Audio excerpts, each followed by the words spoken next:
सद्गुरु साईनाथ महाराज की जय।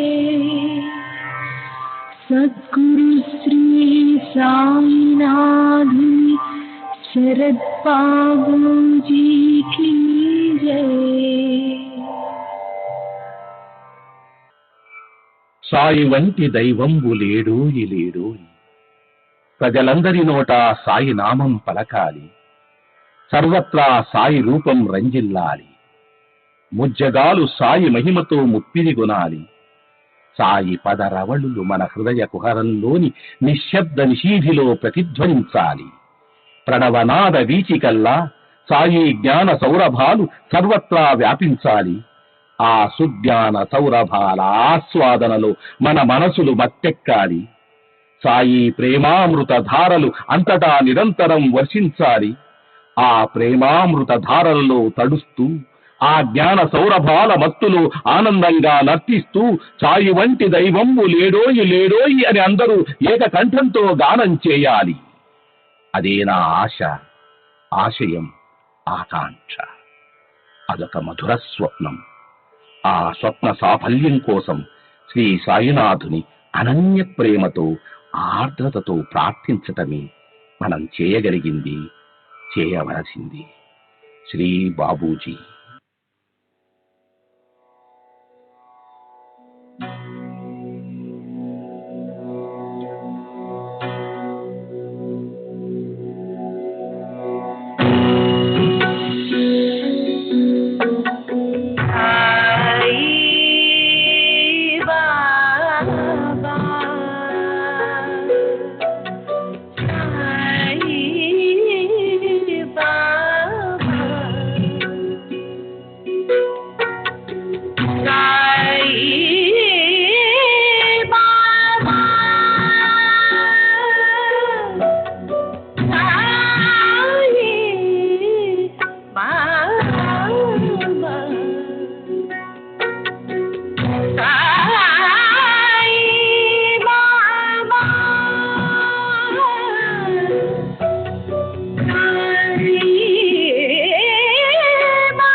सच्चिदानंद सद्गुरु साईनाथ महाराज की जय। सद्गुरु श्री साईनाथ शरद बाबू जी की जय।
सच्चिदानंद सद्गुरु साईनाथ महाराज की जय।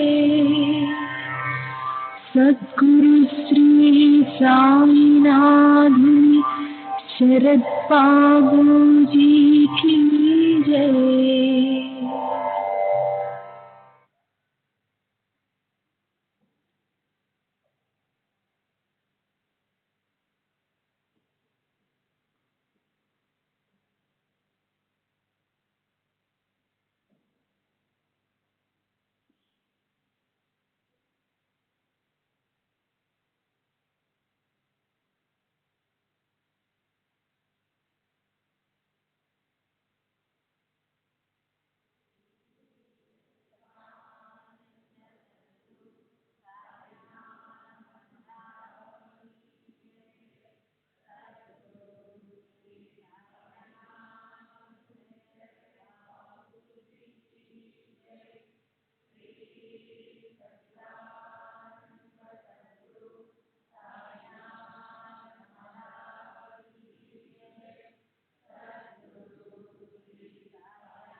श्री सच्चिदानंद सद्गुरु साईनाथ महाराज की जय।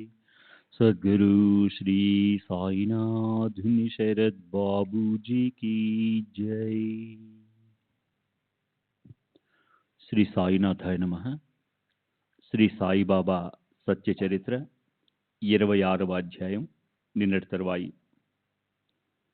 గత అధ్యాయంలో అత్యంత దయాపరులైన శ్రీ సాయి సమర్థులు తమ భక్తుల శ్రేయస్సు కోసం వారికి ఎలా శిక్షణ ఇచ్చేవారో చెప్పాను.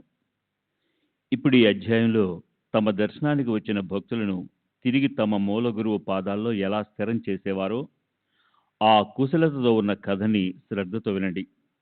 గత అధ్యాయం చివర పంత్ అనే పేరు గల భక్తుడి కథామృతం గురించి నిర్ధారణగా చెప్పబడింది. అందులోని తత్వం మనసులో స్థిరంగా ముద్రించుకోవడానికి బాబా అతనికి ఎలాంటి అనుభవాలను చూపారో, కళ్ళలో నిష్ఠ అనే అంజనాన్ని ఎలా పెట్టారో, తన గురు పాదాల్లో స్థిరంగా ఎలా చేశారో, మనస్సుని ఎలా శాంతింపజేశారో శ్రద్ధగా వినండి.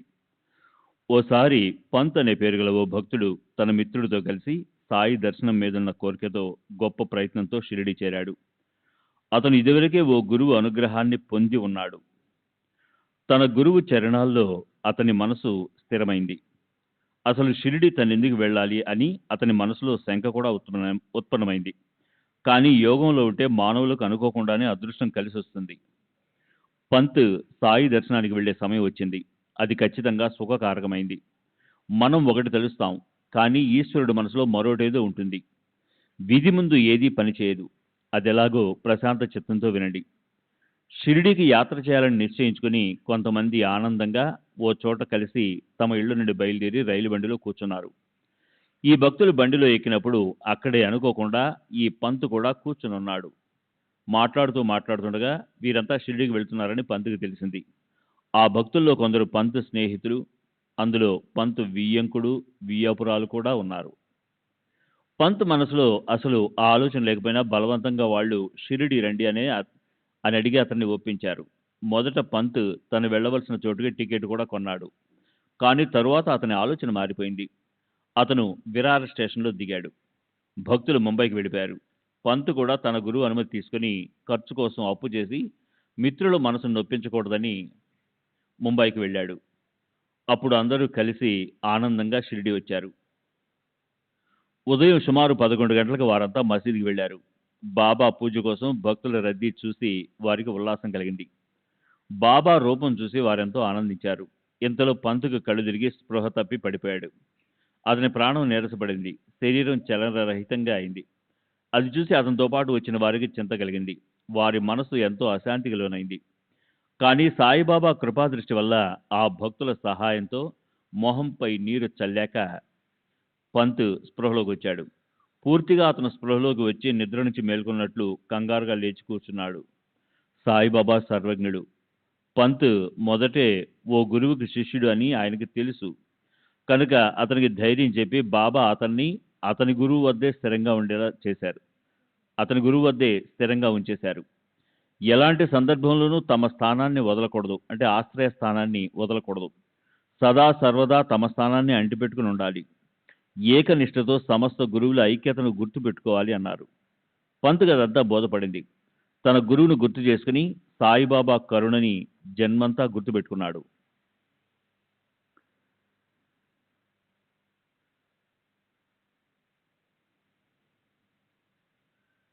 శ్రీ సచ్చిదానంద సద్గురు సాయినాథ్ మహారాజ్ की जय। सद्गुरु श्री साईनाथ शरद बाबू जी की जय।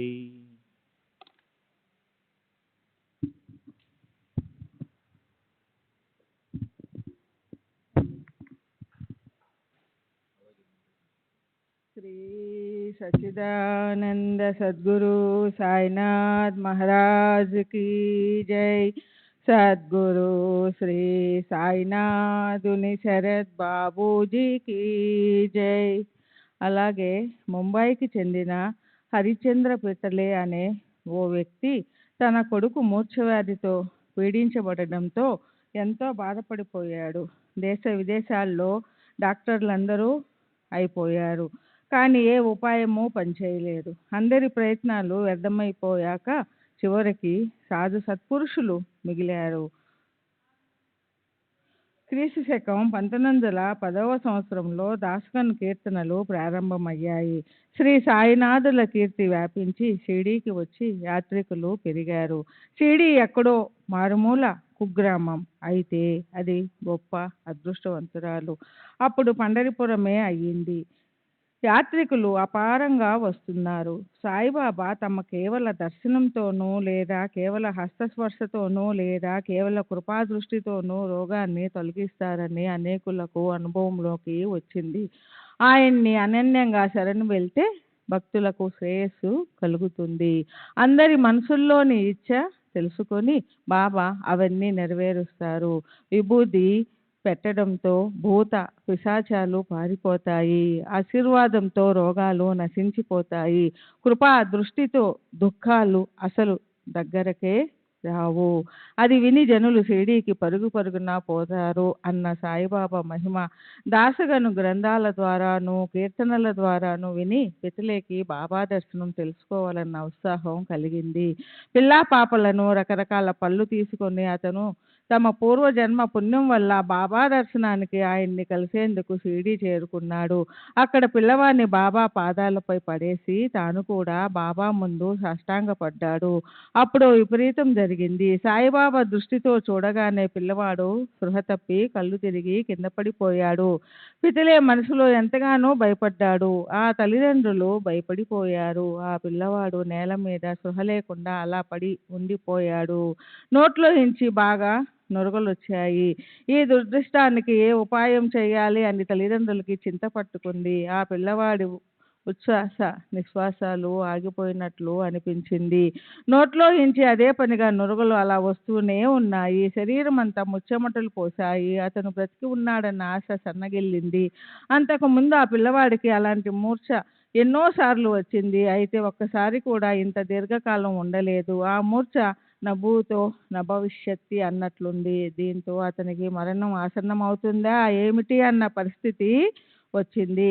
పిల్లవాడికి కలిగిన అలాంటి దుస్సవస్థ చూసి తల్లికి కళ్ళల్లో అశ్రువులు ఆగలేదు. ఆమె మనసులో ఇలా అనుకునింది, మేమెందుకు వచ్చాం, ఇక్కడ జరిగిందేమిటి? ఉపాయం వెతకడానికి పోతే అపాయం ఎదురయ్యింది. సాయిబాబా పాదాలు అలా ప్రాణఘాతకంగా ఉన్నాయి ఏమిటి? మా ప్రయత్నాలన్నీ బూడిదలో పోసినట్లయ్యాయి. దొంగల భయంతో ఇంట్లోకి ప్రవేశిస్తే ఆ ఇల్లే దేహం మీద పడినట్లు పులి తింటుందని, ప్రాణభయంతో పారిపోయిన ఆవుకి దారిలో కసాయివాడు కలిసినట్లు, ఎండతో తపించిన బాటసారి చెట్టు నీడన విశ్రాంతి తీసుకోవాలనుకుంటే ఆ చెట్టే పగిలించబడి దేహం మీద పడినట్లు, దైవంపై శ్రద్ధతో ఆయన్ని పూజ చేయాలని పోతే ఆ దేవాలయమే దేహం మీద ఒరిగినట్లయింది. శ్రీ సచ్చిదానంద సద్గురు సాయినాథ్ సాయినాథుని శరత్ బాబూజీకి జై. బాబా అప్పుడు తల్లిదండ్రులైన పీతలేకు ధైర్యం చెప్తూ ఇలా అన్నారు, మనసులో కొంచెం ధైర్యం పెట్టుకోండి. పిల్లవాడిని మీ బస్కి తీసుకెళ్ళండి. అతన్ని జాగ్రత్తగా తీసుకెళ్ళండి. స్పృహలోకి వస్తాడు. ఓ అరగంటలో అతని శరీరంలో స్పృహ వస్తుంది. ఊరికే తొందర పడకండి. సరే. తర్వాత వాళ్ళు అలాగే చేశారు. బాబా మాటలు నిజమయ్యాయి. భార్యతో సహా పీతలేకి ఎంతో ఆనందం కలిగిందని చెప్పనక్కర్లేదనుకుంటా. అతని మనసులోని కుశంక దూరంగా పారిపోయింది. అప్పుడు పీతలే తన భార్యతో కలిసి బాబా దర్శనానికి వచ్చాడు. ఎంతో వినయంగా ఆయనకి సాష్టాంగ నమస్కారం చేశాడు. తన పిల్లవాడు లేవటం చూసి కృతజ్ఞతాపూర్వకంగా మనసులో ఆనందించిన అతను బాబా పాదాలు నొక్కుతూ కూర్చుండిపోయాడు. అప్పుడు బాబా మందహాసంతో అతన్ని ఇలా అడిగారు, ఇప్పుడు ఆ కుశంకల తరంగాలు ఆగిపోయాయా? ఆ చంచల విశ్వాసంతో ధైర్యంగా ఉండేవారిని శ్రీహరి రక్షిస్తాడు. పీతలే మొదటే శ్రీమంతుడు. గొప్ప కులంలో జన్మించిన అతను లోకంలో ప్రసిద్ధి చెందాడు. అతను బాబాకి పళ్ళు తాంబూలం అర్పించి అక్కడున్న వారికి మిఠాయి పంచాడు. అతని భార్య ఎంతో సాత్వికురాలు. ఆమెది ప్రేమతత్వం, శ్రద్ధ కూడా ఎక్కువే. భావికురాలు కూడా. ఆమె బాబా వైపు తదేకంగా అలా చూస్తూ మసీదులో స్తంభం దగ్గర కూర్చునేది. బాబా వైపు అలా చూస్తుంటే ఆమె కళ్ళల్లో సుళ్ళు తిరిగిన అశ్రువులు చెక్కిళ్ళపై దూసుకు ప్రవహించేవి. అదేవిధంగా జరుగుతూ ఉంటే ఆమె ప్రేమలోని విశిష్టతను చూసి బాబా కూడా తమను తాము మర్చిపోయేవారు. దైవంలాగానే సత్పురుషులు కూడా భక్తుల ఆధీనంలో ఉంటారు. తమని అనన్యంగా పూజించే వారిపై వీరు కృప చూపిస్తారు. సరే, ఆ భక్తులు తిరుగు ప్రయాణానికి సిద్ధమై మసీదుకి బాబా దర్శనానికి వచ్చారు. బాబా ఆజ్ఞను విభూతిని తీసుకుని బయలుదేరారు. ఇంతలో బాబా తమ జేబులోంచి 3 రూపాయలు తీసి పీతలేని దగ్గరకు పిలిచి ఏమన్నారో వినండి. బాబు, ఇదివరకు నీకు నేను 2 రూపాయలు ఇచ్చాను. దాంతో పాటు వీటిని కూడా కలిపి పూజా మందిరంలో పెట్టు. వీటిని పూజిస్తే నీకు శ్రేయస్సు కలుగుతుంది. బాబా ప్రసాదం అంటూ పీతలే 6 రూపాయలను ఆనందంతో స్వీకరించాడు. బాబా పాదాలపై సాష్టాంగపడి అతనిలా అన్నాడు, మహారాజా, మాపై కృప చూపండి. పీతలే మనసులో ఇలా అనుకున్నాడు, నేనైతే షిరిడీ రావటం ఇదే మొదటిసారి. మరి బాబా ఇలా ఎందుకంటున్నారో నాకు ఖచ్చితంగా అర్థం కావటం లేదు. బాబాని ఇంతకుముందు నేనెప్పుడూ చూడనే లేదు. మరి ఇదివరకు ఆయన నాకు 2 రూపాయలు ఇవ్వటం ఏమిటి?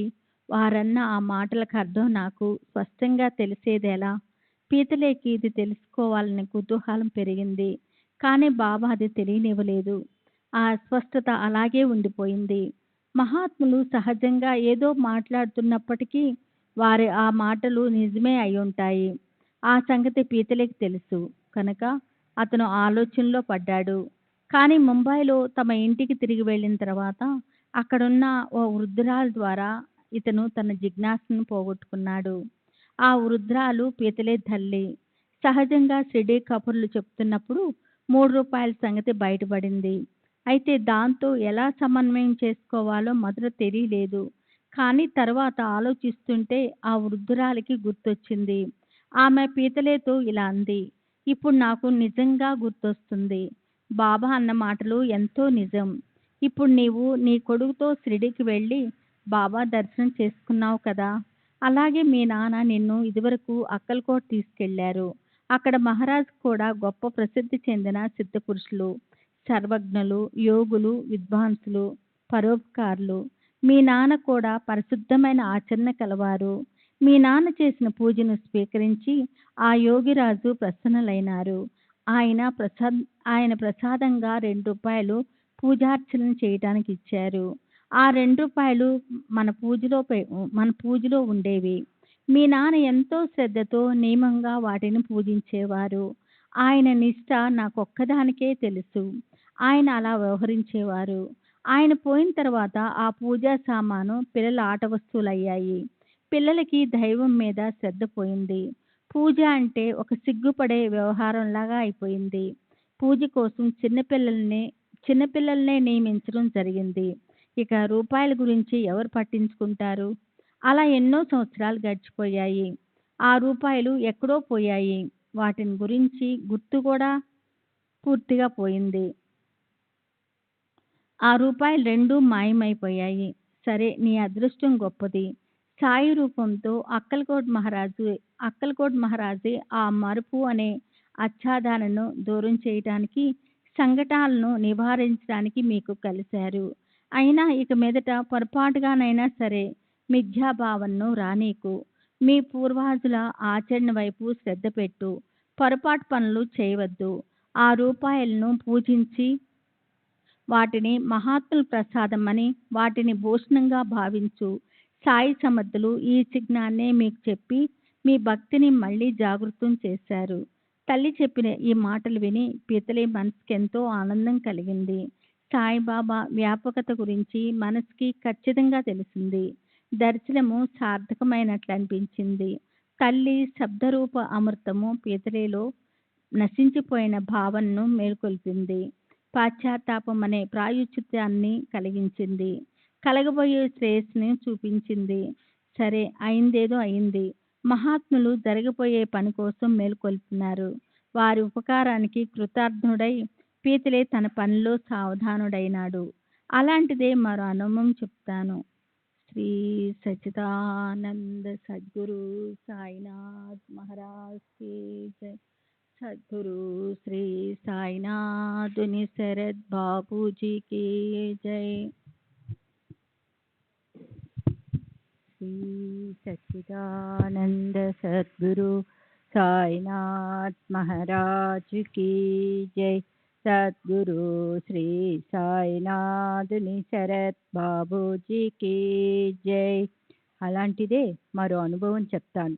భక్తుల విశృంఖలము అవిచారము అయిన మనోవృత్తిని బాబా ఎలా అవుతారో దాన్ని ప్రశాంత చిత్తంతో వినండి.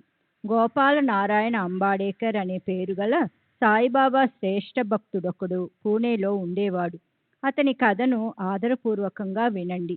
ఇంగ్లీషు ప్రభుత్వంలో ఆబ్కారీ డిపార్ట్మెంటు అనగా మాదక ద్రవ్య నిబంధన శాఖలో అతను ఉద్యోగం చేసేవాడు. 10 సంవత్సరాలు అయిపోయాక దాన్ని విడిచి అతను ఇంట్లో ఖాళీగా కూర్చున్నాడు. అతనికి విధి వక్రించి ప్రతికూలమైంది. రోజులన్నీ ఒకేలా ఉండవు. గ్రహదశ తిరిగింది. దాన్ని అనుభవించకుండా ఎవరు తప్పించుకోగలరు? మొదట్లో అతనికి ఠానే జిల్లాలో ఉద్యోగం ఉండేది. తరువాత విధివశాత్తు అతను జవహర్ వచ్చాడు. అక్కడ అధికారి అయ్యాడు. అక్కడే అతను నిరుద్యోగి అయిపోయాడు. ఉద్యోగం అంటే తామరాకు మీద నీటి బొట్టు లాంటిది అనగా అశాశ్వతం. మళ్ళీ తిరిగి ఎలా లభిస్తుంది? అంబాడేకర్ ప్రయత్నాలు ఎంతగా చేసినా అతనికి ప్రయోజనం కలుగలేదు. కనుక ఎవరికి దాస్యం చేయకుండా స్వతంత్రంగా ఉండాలని అతను నిశ్చయించుకున్నాడు. దానికి తోడు ఆపదలు కూడా వచ్చి పడ్డాయి. అతను పూర్తిగా హతాశుడైనాడు. సంవత్సరాలు గడిచే కొద్దీ అతని ఆర్థిక పరిస్థితి దిగజారిపోయింది. ఆపదల మీద ఆపదలు వచ్చి ఇంట్లోని పరిస్థితి సహించరాని విధంగా అయింది. ఆ ప్రకారంగా 7 సంవత్సరాలు గడిచాయి. ప్రతి సంవత్సరము అతను షిరిడీ వెళ్తుండేవాడు. బాబా ముందు సాష్టాంగపడి రాత్రింబవళ్ళు ఆయనకి మొరపెట్టుకునేవాడు. క్రీస్తు శకం 1916వ సంవత్సరంలో అతనికి ఎంతో విరక్తి కలిగి ఇలా అనిపించింది. షిరిడీ వెళ్ళి ప్రాణాలు తీసుకోవాలి అనుకున్నాడు. ఈసారి కుటుంబంతో కలిసి 2 నెలలు షిరిడీలో ఉన్నాడు. ఓ రాత్రి ఏం జరిగిందో వినండి. దీక్షిత్వాడ ఎదురుగుండా ఎడ్లబండిపై కూర్చున్నప్పుడు అంబాడేకర్ మనసులో ఆలోచనా తరంగాలు ఎగిశాయి.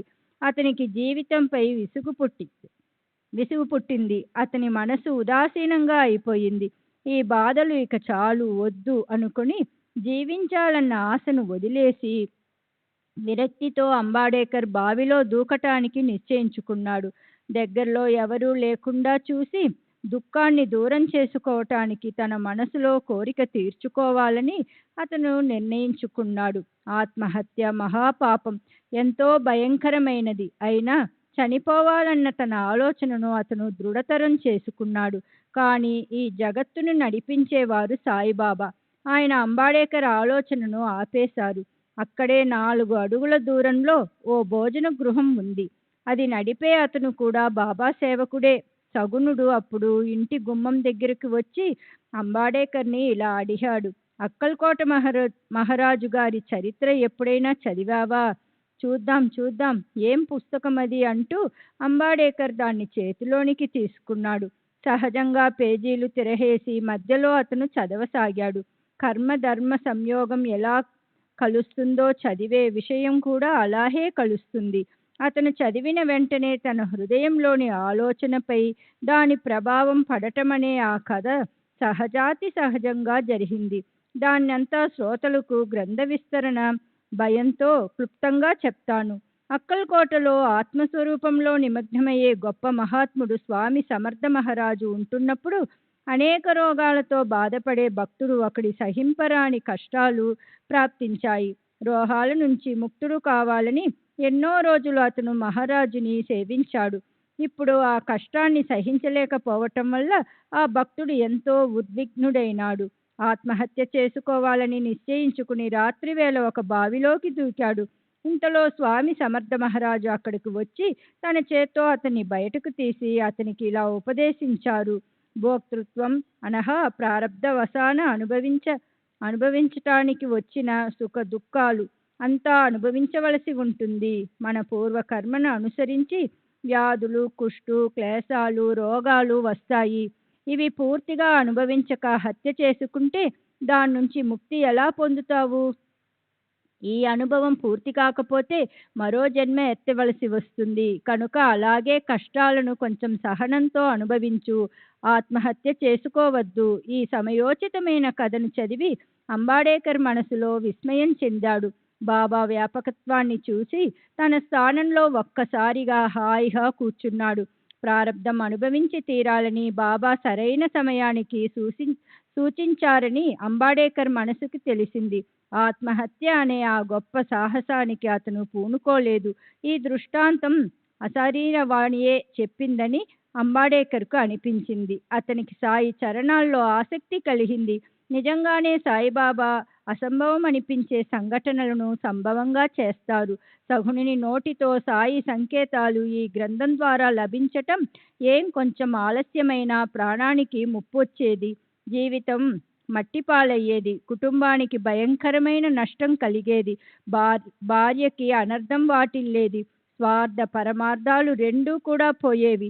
గ్రంథాన్ని నిమిత్తంగా చేసుకుని బాబా సగుణుడికి ప్రేరణ కలిగించి ఆత్మహత్య నుంచి అంబాడేకర్ మనసుని వెనక్కి మరల్చారు. ఈ ప్రకారంగా జరిగి ఉండకపోతే అంబాడేకర్ పాపం వ్యర్థంగా ప్రాణాలు పోగొట్టుకుని ఉండేవాడు. కానీ సాయి లాంటి తారకులు ఉన్న చోట చంపేవాడు మాత్రం ఎలా చంపగలడు? ఈ భక్తుడి తండ్రికి అక్కల్కోట స్వామిపై భక్తి ఉండేది. అదే భక్తిని కొడుకుతో ఇక ముందు కూడా నడిపించాలన్న స్పష్టమైన బోధను బాబా అతనికి అనుభవ రూపంలో చేశారు. సరే, తరువాత మంచే జరిగింది. ఆ రోజులు కూడా గడిచిపోయాయి. అంబాడేకర్ జ్యోతిష శాస్త్రాన్ని కష్టపడి అభ్యసించాడు. దాని ఫలితం కూడా దక్కింది. సాయి కృపా ప్రసాదం పొందటంతో తరువాత మంచి రోజులు వచ్చాయి. జ్యోతిష శాస్త్రంలో ప్రావీణ్యత సంపాదించాడు. మునుపటి దైన్య అవస్థ నశించిపోయింది. గురు చరణాల్లో ప్రేమ పెరిగింది. ఆరోగ్యం, క్షేమం, సౌఖ్యం కలిగాయి. సంసారంలో విశ్రాంతి, ఐశ్వర్యం లభించాయి. అత్యంత ఆనందం ప్రాప్తించింది. ఒకదాన్ని మించి ఒకటిగా అలా లెక్కలేనంతగా ఉన్న బాబా చమత్కారాలను చెప్తూ పోతుంటే గ్రంథం విస్తరిస్తుంది. కనుక కేవలం వాటి సారం మాత్రమే చెప్తున్నాను. శ్రీ సచ్చిదానంద సద్గురు సాయినాథ్ మహారాజ్ కీ జై. సద్గురు శ్రీ సాయినాథుని శరత్ బాబూజీ కీ జై. శ్రీ సచ్చిదానంద సద్గురు సాయినాథ్ మహారాజ్ కీ జై. సద్గురు శ్రీ సాయినాథుని శరత్ బాబూజీ కీ జై. హేమాడ్ పంతు సాయిబాబాని శరణన్నాడు. రాబోయే అధ్యాయంలో శ్యామకి బాబా విష్ణు సహస్రనామం అనే దాన్నెలా ఇచ్చారు అన్న మధురమైన వర్ణన వస్తుంది. శ్యామ వద్దు వద్దు అంటున్నా అతని మీద అనివార్యమైన ప్రేమ వల్ల బాబా బలవంతంగా అతనికి విష్ణు సహస్రనామాన్ని, దాని గొప్ప మహత్యాన్ని అందంగా చెప్పిస్తారు. ఇప్పుడు విచారపూర్వకంగా ఆ కథను వినండి. అనుగ్రహించే సమయం వస్తే శిష్యులకి అసలు ఇష్టం లేకపోయినా బాబా అనుగ్రహాన్ని ఇచ్చినట్లు తెలుస్తుంది. సద్గురువు దగ్గర అనుగ్రహించటమనే పద్ధతి ఎంతటి అలౌకికంగా ఉంటుందో అది ఈ అధ్యాయంలో కనిపిస్తుంది. శ్రోతలు ఈ కథను ఆదరపూర్వకంగా వినాలి. సాయి సమస్త గుణాల నిధి, సకల శుభాలకు శుభం. ఆయన చరిత్ర పవిత్రము, కారకము. అదృష్టం ఉంటేనే అది వినటానికి ప్రవృత్తులమవుతాము. సర్వులకి శుభమస్తు. ఈ ప్రకారంగా సత్పురుషులు, సజ్జనులు ప్రేరణ కలిగించిన భక్త హేమాడ్ పంత్ విరచిత శ్రీ సాయి సమర్థుల సత్య చరిత్రలోని అపస్మారము లేదా ఆత్మహత్య నివారణ లేక నిజ గురుపద స్థిరీకరణ అనే పేరుగల 26వ అధ్యాయం ముగిసింది. శ్రీ సద్గురు సాయినాథార్పణమస్తు. శుభం భవతు. श्री सच्चिदानंद सद्गुरु साईनाथ महाराज की जय। सद्गुरु श्री साईनाथ शरद बाबू जी की जय। श्री सच्चिदानंद सद्गुरु साईनाथ महाराज की जय। सद्गुरु श्री సాయినాథ్ శరత్ బాబూజీకి జై. 26వ అధ్యాయానికి పరిపూర్ణ వివరణ. ఈ అధ్యాయంలోని 3 కథలు సత్పురుషులకు ఒకరితో ఒకరికి గల ఏకాత్మత దర్శనాన్ని మనకు లభింపజేస్తాయి.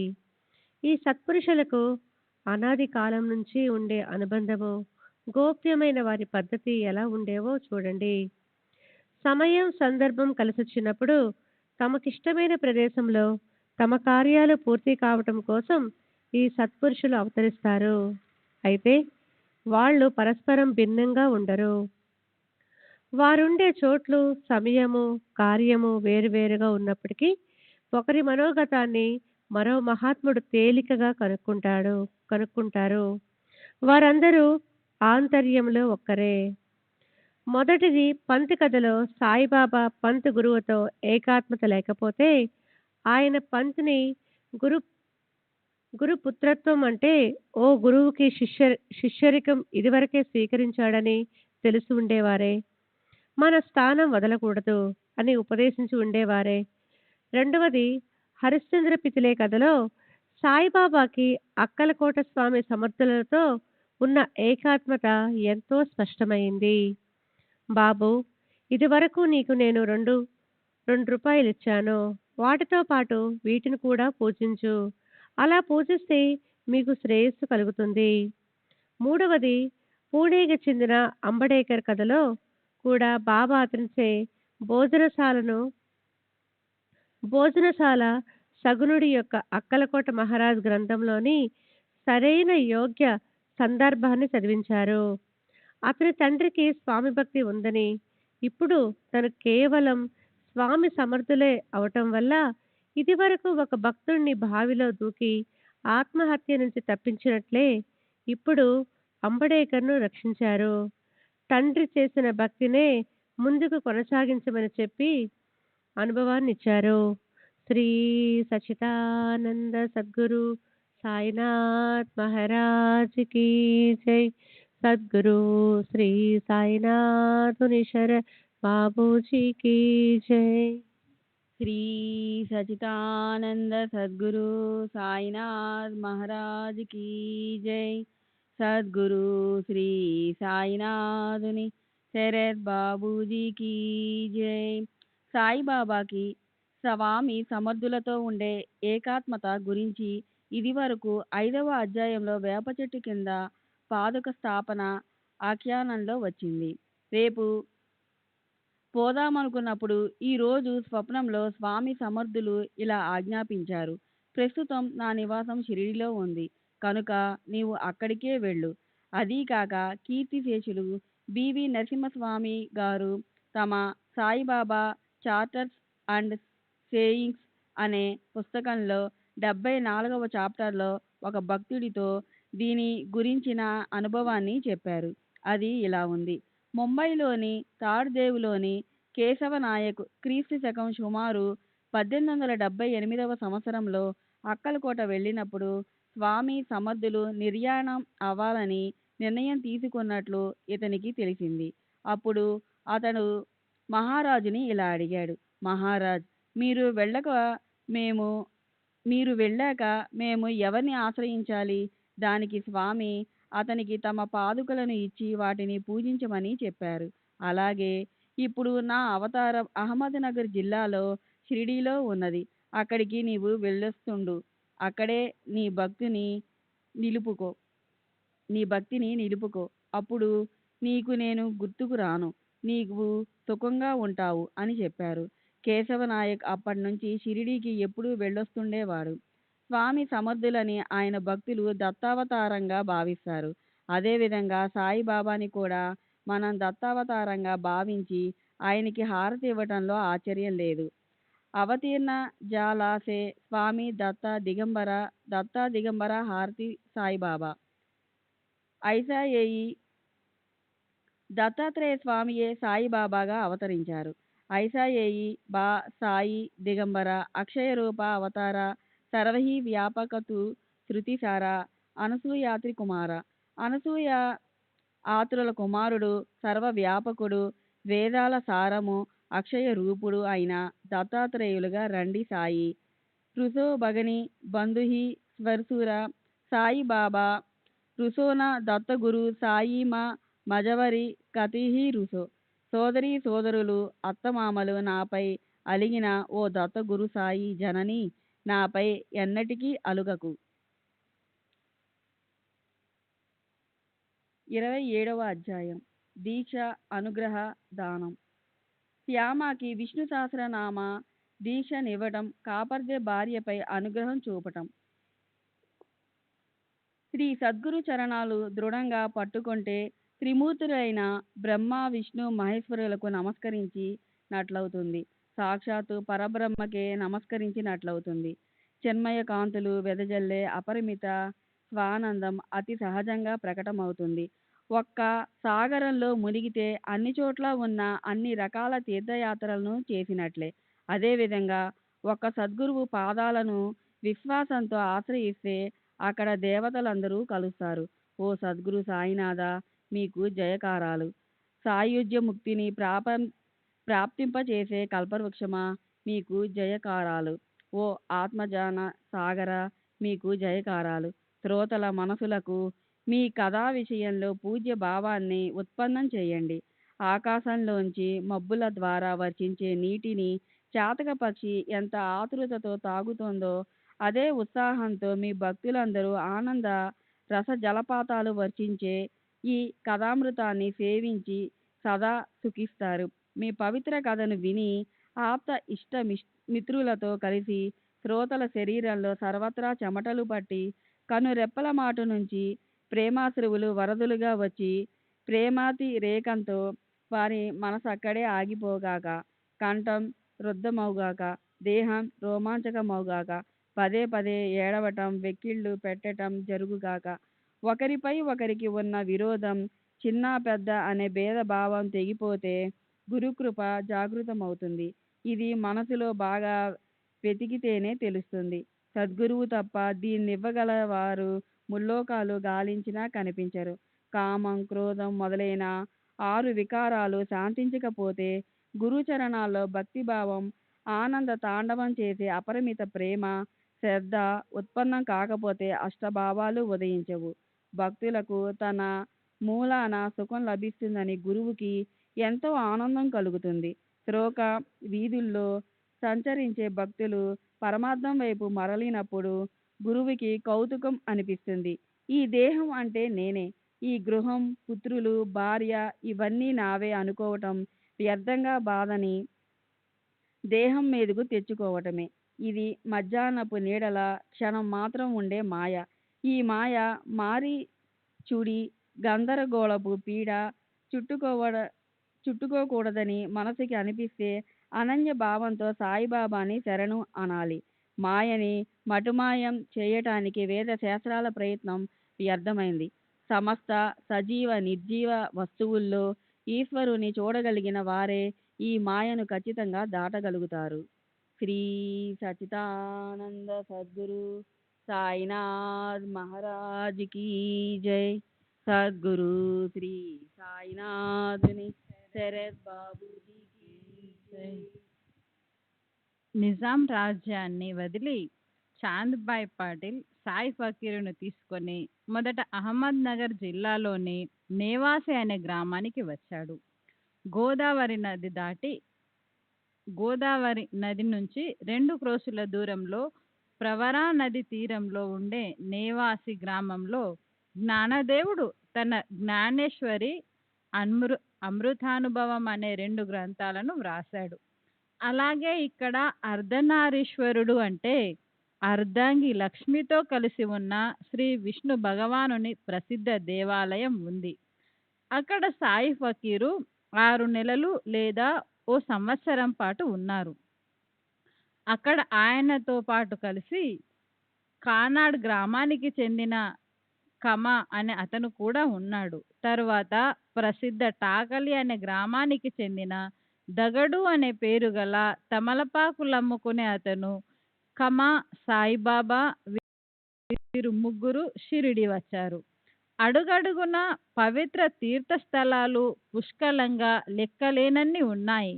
కానీ సాయిబాబా భక్తులకి షిరిడీయే అత్యంత పవిత్ర క్షేత్రం అనిపిస్తుంది. ఒకవేళ దైవవశాత్తు ఆ సాయిబాబా షిరిడీకి రావటం యోగం కలిసి రాకపోతే ఆ మహా అదృష్టం మనకి ఎలా దక్కేది? పామరులమైన మనకి ఈ సాయి సహవాస సౌఖ్యం ఎలా లభించేది? తమ కార్యాన్ని సాధింపజేసుకోవడం కోసం, తమని శరణన్న భక్తుల శ్రేయస్సు కోసం సాయిబాబా వారికి యోగ్య మార్గం చూపిస్తారు. కాబట్టి శ్రోతలు మనసును ఏకాగ్రం చేసి శ్రీ సాయి సచ్చరిత్ర పారాయణ చేయాలి. పాపనాశ పాపనాశకరమైన ఈ సాయి చరిత్ర గురుకృపను ప్రాప్తింప చేసుకోవడానికి ఉత్తమ సాధన. గడిచిన అధ్యాయంలో ఒక భక్తుణ్ణి తిరిగి అతని గురుచరణాల్లో కూర్చోపెట్టడం, ఒకరికి అక్కల్కోట స్వామి చిహ్నాన్నిచ్చి జాగృతం చేయటం, ఒకరికి అకల్పిత యుక్తితో ఆత్మహత్యను తప్పించి అతనిపై పడబోయే మృత్యువును ఆపి అతనికి ప్రాణదానం చేయటాన్ని వర్ణించాను. ఇప్పుడు ఈ అధ్యాయంలో అప్పుడప్పుడు ప్రసన్నులై సాయిబాబా తమ భక్తులకు కృపామృత రసధారలు వర్షించి ఎలా సుఖింపచేస్తారో చెప్తాను. ఆ దీక్షా పద్ధతి అపూర్వం. ఆయన ఆడుతూ పాడుతూ వినోదభరితంగా ఎవరెవరి కోసం ఎలాంటి పథకాలు వేసేవారో శ్రోతలు సావధానంగా వినండి. ఉపదేశం చేయటానికి బాబా ఉపయోగించే అనేక పద్ధతులు ఈ గ్రంథంలో ఇంతకు ముందు వర్ణించాను. భక్తుల గ్రహణ స్థాయిని అనుసరించి ఆ స్థాయిలోనే బాబా వారికి ఉపదేశించేవారు. రోగం గురించిన వివరాలు వైద్యునికి తెలుస్తాయి. ఏ మాత్రం వైద్యశాస్త్ర ప్రమాణంగా తయారు చేసిన మందుతో గుణం కనిపిస్తుందో అది అతనికే తెలుస్తుంది. రోగికి దాని గురించి ఏమీ తెలియదు. అతను మొదట బెల్లం అడుగుతాడు. బెల్లం మధురంగా ఉండే మాట నిజమే, కానీ అది అపాయం కలిగిస్తుంది. రోగి దానికోసం మొండిపట్టు పడతాడు. బెల్లం అతని చేతిలో పెట్టకపోతే మందుని ముట్టుకోడు. రోగిని బలవంతం చేయకూడదు కనుక వైద్యుడు ఒక ఉపాయం చేస్తాడు. మొదట అతనికి బెల్లం ఇస్తాడు, అప్పుడు ఔషధం ఇస్తాడు. ఈ విధంగా తన పని నెరవేర్చుకుంటాడు. కానీ మందుతో పాటు లేదా తర్వాత తీసుకునే పదార్థాన్ని, అనుపానాన్ని మారుస్తాడు. దానివల్ల బెల్లం దోషం నశించిపోయి నిర్దేశించబడ్డ ఆ మందు పనిచేస్తుంది. బాబా పద్ధతి కూడా అదే. కానీ బాబా పెట్టే ఆ నియమం అందరికీ అన్ని సమయాల్లోనూ ఒకేలా ఉండేది కాదు. వారి వారి స్వభావాలను, అర్హతలను బట్టి, వారి సేవ, భక్తి యుక్త ప్రేమలను బట్టే వారిని ఆయన అనుగ్రహించేవారు. దీనికి సంబంధించిన బాబా పనులు నిజంగా విలక్షణంగాను అద్భుతంగాను ఉండేవి. ఆయన ఎవరి మీద ఎప్పుడూ ప్రసన్నులయ్యేవారో ఆయన తమ కృపాపూర్వకమైన ఉపదేశాన్ని ఎలా ఏ పరిస్థితిలో చేసేవారో వినండి. శ్రీ సచ్చిదానంద సద్గురు సాయినాథ్ మహారాజ్ కీ సద్గురు శ్రీ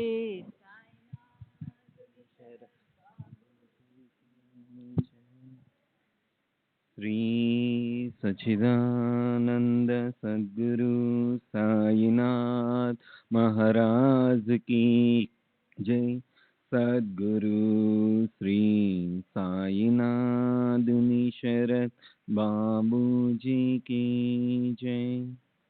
ఒకవేళ తమ మనసుకు అనిపిస్తే అప్పుడు ఆయన కోరుకోకుండానే సహజంగా హాస్యంతో భక్తులను కృతార్థులను చేసేవారు.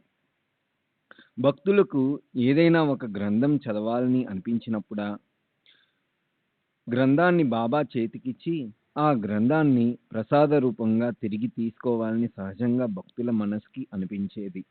ఆ తర్వాత ఆ గ్రంథాన్ని చదివినప్పుడు తమ హితం సాధించబడుతుందని, దానిపై మనసు పెట్టి పవిత్రంగా శ్రవణం చేస్తే శ్రోత, వక్తలకి ఇద్దరికీ పరమ శ్రేయస్సు కలుగుతుందన్న శ్రద్ధ ఆ భక్తులకి ఉండేది. కొందరు దశావతారాల బొమ్మలు,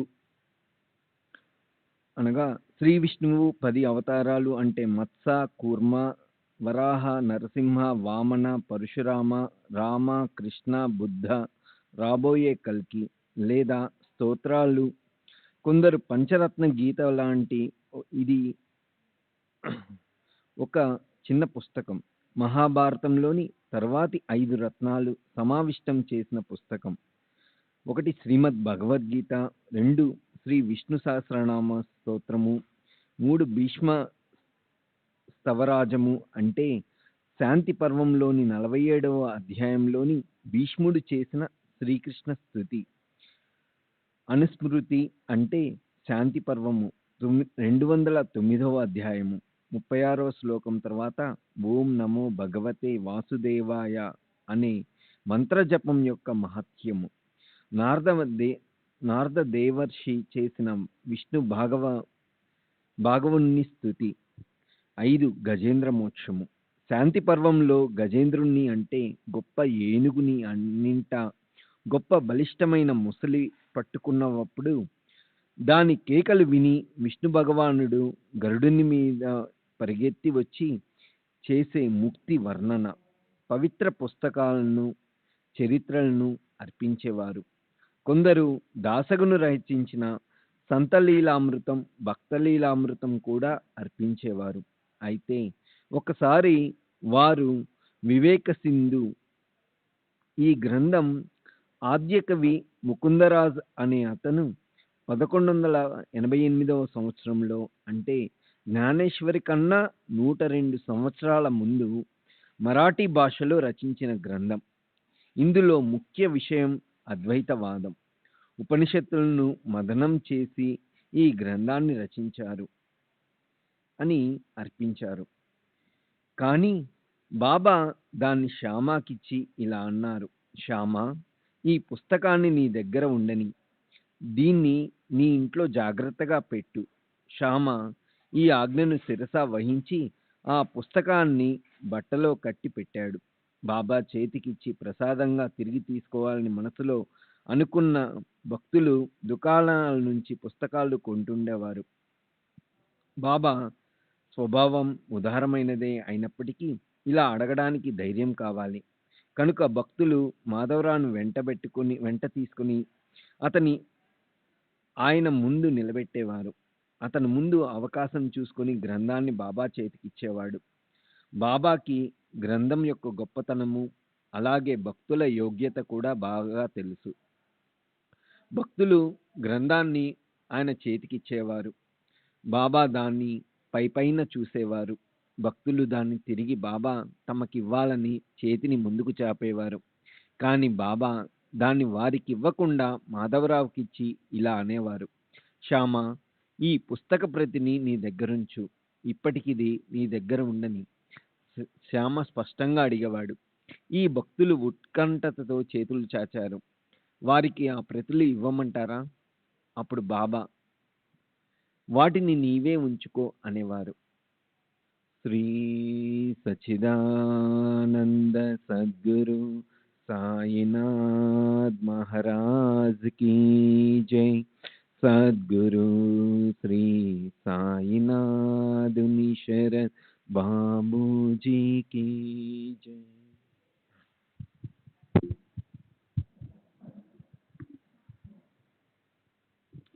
ఒకసారి భక్తుడు కాకా మహాజనికి ఏకనాథ భాగవతం చదవాలని ఎంతగానో అనిపించింది.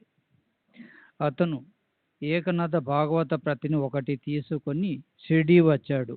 మాధవరావు అతన్ని కలవడానికి వచ్చినప్పుడు అతనికి ఆ పుస్తకాన్ని చదవాలనిపించింది. దాన్ని తీసుకుని చేత్తో పట్టుకుని మసీదుకి వెళ్ళాడు. బాబా అతన్ని సహజంగా ఇలా అడిగారు, శ్యామ, ఈ పుస్తకం ఏమిటి? దానికి శ్యామ అదేమిటో చెప్పాడు. బాబా దాన్ని చేత్తో తీసుకుని చూసి తిరిగి అతనికి ఇచ్చేశారు.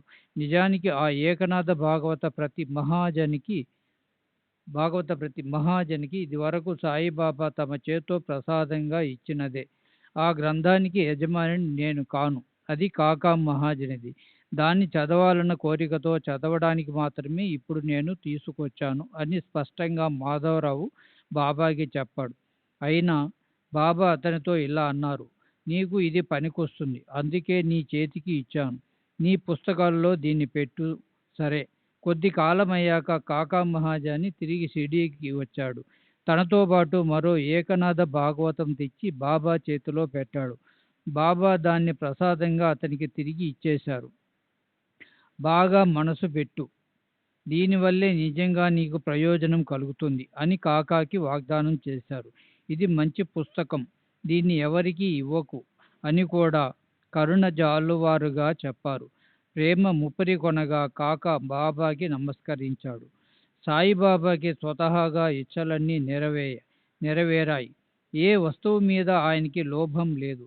ఈశ్వర భక్తే ఆయన స్వాభావిక ప్రకృతి. ఆయన ఏ వస్తువును అయినా సంగ్రహించుకోవాలని, దాచుకోవాలని ఎందుకు శ్రమపడతారు? బాబా మనసులో ఏముందో ఎవరికి తెలుసు?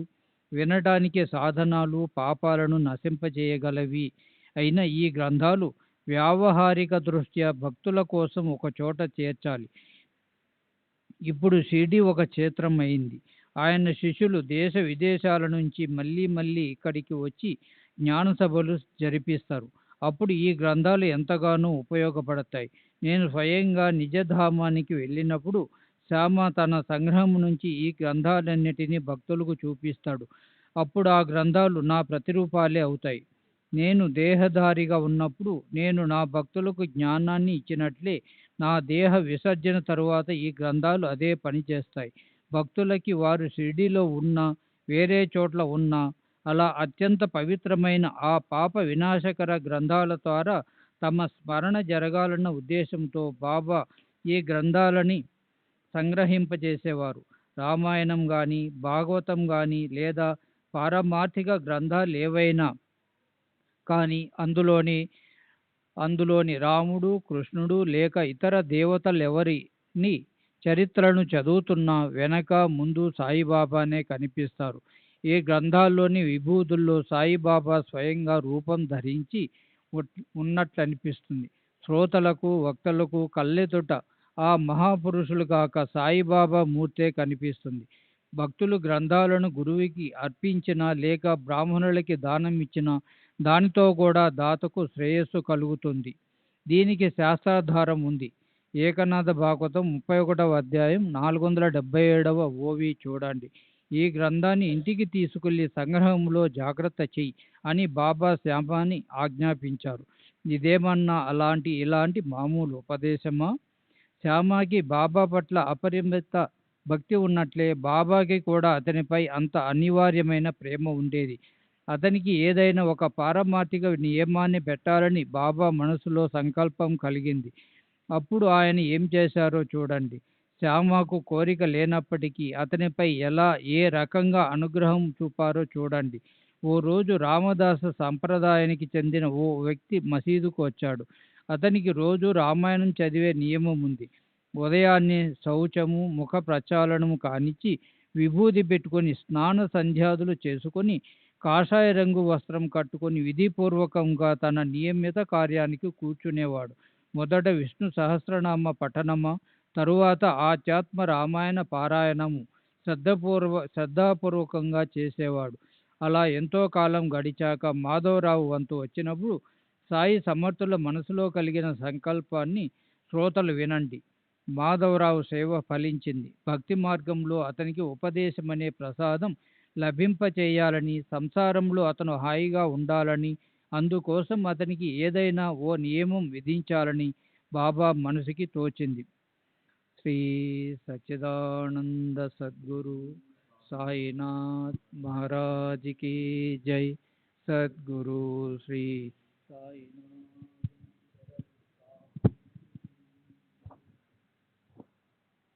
బాబా ఆ రామదాసుని తమ దగ్గరకు పిలిచి ఇలా అన్నారు, నా కడుపులో నొప్పిగా ఉంది, పేగులు తెగిపోయేటట్టున్నాయి, కడుపు నొప్పి భరించలేకపోతున్నాను. వెంటనే వీధిలోకి పోయి సోనాముకి తీసుకురా. దాన్ని కొద్ది మోతాదులో నోట్లో వేసుకోకపోతే కడుపు నొప్పి తగ్గేలా లేదు. రామదాసు పాపం అమాయకుడు. ఆజ్ఞను తూచా తప్పక పాటించేవాడు. తను చదువుతున్న గ్రంథంలో ఆపిన చోట గుర్తుపెట్టుకొని దాన్ని కింద పెట్టి అతను వీధిలోకి పరిగెత్తాడు. రామదాసు మసీదు కిందకి అలా దిగాడో లేదో ఇక్కడ బాబా ఏం చేశారంటే వెంటనే తమ ఆసనంలో నుంచి లేచి ఆ గ్రంథాల దగ్గరికెళ్లారు.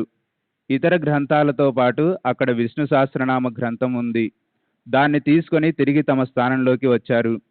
తరువాత ఆయన మాధవరావుతో, శ్యామ, ఈ గ్రంథం చూడు, చాలా శుభప్రదమైనది. అందుకే నేను నీకు దీన్ని ఇస్తున్నాను. దాన్ని నీవు చదివి చూడు. ఓసారి నాకు గుండె దడొచ్చి ఎంతో బాధ కలిగింది. ప్రాణం తల్లడిల్లిపోయింది. నేనసలు బ్రతుకుతానా అన్నంత భయం కలిగింది. ఏం చెప్పను శ్యామ. అలాంటి ఆ సందర్భంలో ఈ విష్ణు సహస్రనామ గ్రంథం నాకెంతో ఉపయోగపడింది. ఈ ప్రాణాలు దానివల్లే రక్షించబడ్డాయి. ఒక క్షణం పాటు ఆ గ్రంథాన్ని నేను గుండెల మీద పెట్టుకున్నానంతే. వెంటనే ప్రాణం కుదుటపడింది. అల్లాయే గుండెల మీద కూర్చున్నట్లు అనిపించింది నాకు. నా ప్రాణం దానివల్ల రక్షింపబడింది కనుక చెప్తున్నాను. శ్యామ, ఈ గ్రంథం నీకోసమే ఇస్తున్నాను. మెల్లమెల్లగా చదువు. రోజుకొక అక్షరమైనా బాగా గుర్తుపెట్టుకో. ఈ గ్రంథం గొప్ప ఆనందాన్ని ఇస్తుంది అన్నారు. శ్యామ ఇలా అన్నాడు, ఈ గ్రంథం నాకొద్దు. రామదాసు నాపై కోపిస్తాడు. తను లేకుండా చూసి ఈ దొంగ పని నేనే చేశానంటాడతడు. అసలే అతనో పిచ్చివాడు, తలతిరుగుడు మనిషి, మొండివాడు, కఠినాత్ముడు. ఈ అనవసరమైన పోట్లాటకు నేనెందుకు కారణమవ్వాలి? ఆ కష్టం నే పడలేను. అదీకాక ఈ గ్రంథం సంస్కృత గ్రంథం. మరి నా భాషో పల్లెటూరిది. నేను చదువురాని వాణ్ణి. నా నాలుక నుంచి అసలు ద్విత్వాక్షరాలు సరిగా బయటకు రావు. నా ఉచ్చారణ కూడా అంతంత మాత్రమే, స్పష్టంగా ఉండదు. బాబా చేసిన ఆ పని చూసి శ్యామకి బాబా మా ఇద్దరి మధ్య తగువ పెడుతున్నారు అనిపించింది. అంతేగాని బాబా తనని ఎంత మనసారా ప్రేమిస్తున్నారు అన్న ఆలోచనే శ్యామకి రాలేదు. నా శ్యామ అసలే అమాయకుడు. అతనంటే నాకెంతో ముద్దు. అతను నన్నెంతగానో ప్రేమిస్తాడు. అతనిపై నాకెంతో దయ. ఈ విష్ణు సహస్రనామాలను అతని మెడలో నా చేతులతో స్వయంగా నేనే వేస్తాను. అతని నాలుకకు నామ రుచి చూపి అతన్ని సాంసారిక దుఃఖాల నుంచి విముక్తుని చేస్తాను. శ్రీ సచిదానంద సద్గురు సాయినాథ్ మహారాజ్ की जय. సద్గురు శ్రీ సాయినాథ్ శరత్ బాబూజీ की जय.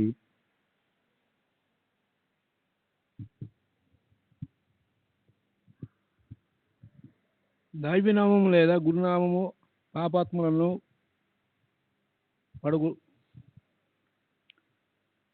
పడగొడుతుంది. నామము దేహము పైన ఆసక్తిని తొలగిస్తుంది. నామము కోట్లాది దుష్ట సమూలంగా దూరం తరిమివేసి రక్షింపజేస్తుంది. నామము కాలుడి మెడను విసిరివేస్తుంది. జనన మరణ పరిభ్రమలను తప్పిస్తుంది. అలా ఉంటుంది సహస్రనామం విధి. దానిపై శ్యామకి ఆసక్తిని రేకించాలని నాకు అనిపిస్తుంది. నామాన్ని ప్రయత్నపూర్వకంగానూ దృఢంగానూ తీసుకుంటే అది ఉత్తమమవుతుంది. కానీ ఒకవేళ సహజంగా తెలియకుండా తీసుకున్నప్పటికీ అది చెడు కాదు. మనలో లేకుండా నాలుకపై వచ్చిన అది తన ప్రభావాన్ని ప్రకటన చేయడం మానదు. అంతకన్నా శుద్ధి చేయడానికి నామం లాంటిది సులభ సాధనం మరొకటి లేదు. తుకోబా ఇలా అన్నాడు, విఠోబా మీద ఒకటేసి చెప్తున్నాను, దీన్ని మించిన సాధనం మరొకటి లేదు. నామము నాలుకకి అలంకారం. నామము పరమాత్మానికి సృష్టి. నామము చేయడానికి స్నానం చేయవలసిన అవసరం లేదు. నామానికి విధి విధానాలను అవసరం లేదు. మాట్లాడుతూ, నడుస్తూ, పనిచేస్తూ, తింటూ, సుఖిస్తూ అలా నానా రకాలైన అనుభవాలను అనుభవిస్తున్నప్పుడు నామాన్ని విసరించవద్దు. దాని దాసబోధ 4వ దశకం 3వ సమానం 7వ ఓడి. నామముతో పాపాలన్నింటినీ పారిపోతాయి. నామము సదా పవిత్రమైనది. నామాన్ని నిరంతరం స్మరించే శరీరం పుణ్య శరీరమే అని తెలుసుకోవాలి. మహాదోషాలను కొండలు కూడా రామనామంతో కరిగిపోతాయి. దాసబోధ 4వ దశకం 3వ సమానం. అఖండంగా నా మానాన్ని చేసేవారు సంపూర్ణంగా తరించిపోతాయి. ఇతర సాధనాలను వేటితోనూ పని లేదు. కేవలం నామస్మరణతోనే ముత్తికాంత వచ్చి ముంగిట వాలుతుంది. నామఘోష చేసే వారి పాపాలు దగ్ధమవుతాయని తెలుసుకోవాలి.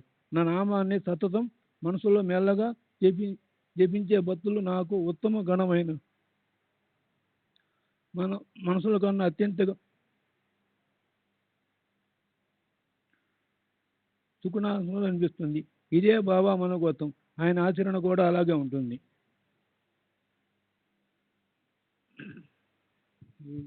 సచ్చిదానంద సద్గురు సాయినాథ్ మహారాజ్ की जय.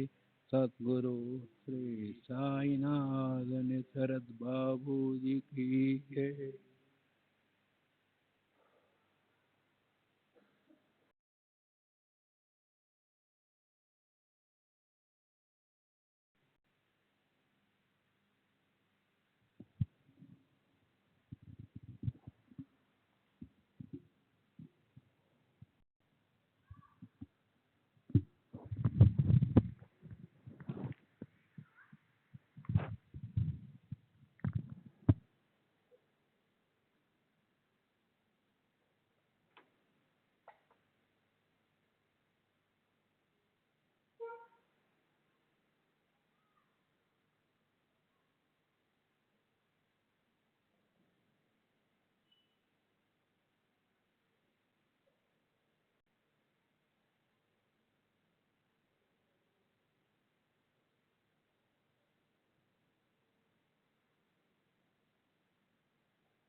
श्री सच्चिदानंद सद्गुरु साईनाथ महाराज की जय.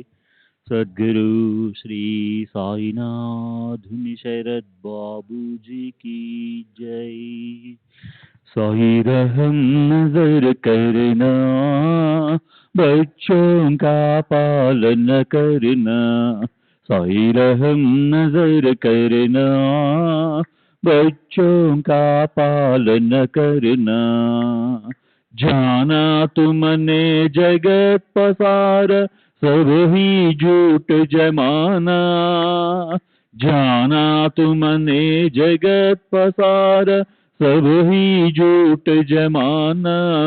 साई रहम नजर करना, बच्चों का पालन करना. साई रहम नजर करना, बच्चों का पालन करना. मैं अंधा हूँ बंदा पुकार, मुझसे पद दिखलाना. मैं अंधा हूँ बंदा पुकार, मुझसे पद दिखलाना. साई रहम नजर करना, बच्चों का पालन करना. साई रहम नजर करना, बच्चों का पालन करना. दासगण कहे अब क्या बोलूं, ढक गई मेरी रसना. दासगण कहे अब क्या बोलूं, ढक गई मेरी रसना. साई रहम नजर करना, बच्चों का पालन करना. साई रहम नजर करना, बच्चों का पालन करना. रहमो नजर करो अब मोरे साई, तुम बिना नहीं मुझे माँ बाप बाई.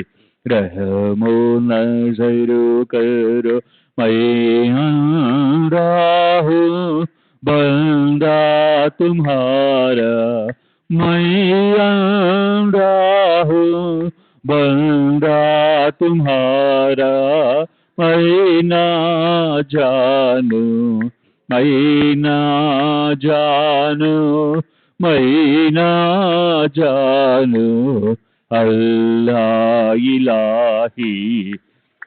रहमो नजर करो, रहमो नजर करो, अब मोरे साई, तुम बिना नहीं मुझे माँ बाप भाई।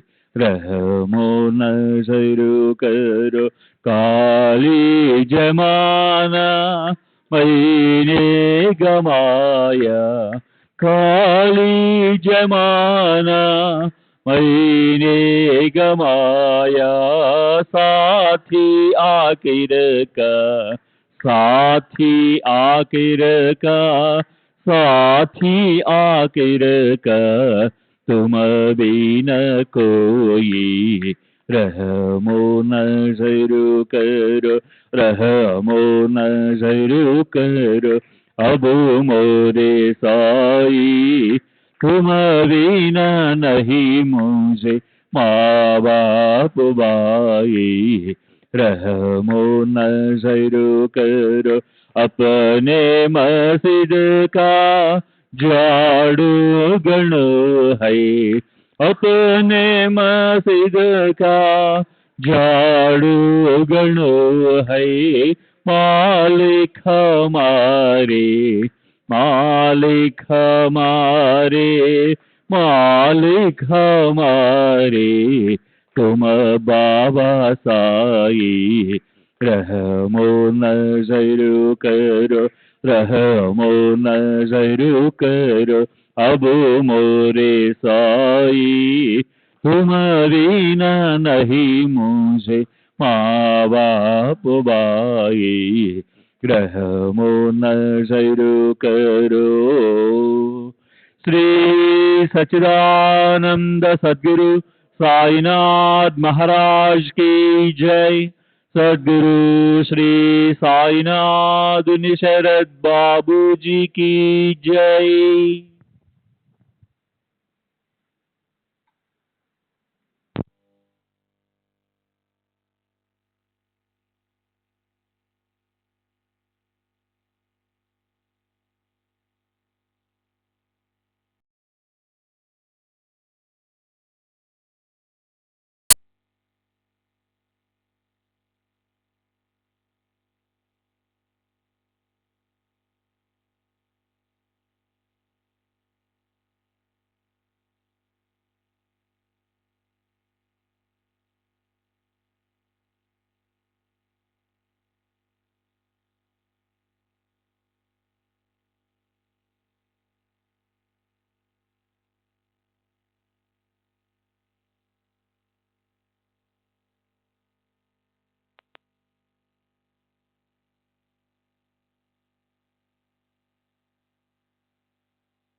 श्री सच्चिदानंद सद्गुरु साईनाथ महाराज की जय। सद्गुरु श्री साईनाथुनि शरद बाबू जी की जय।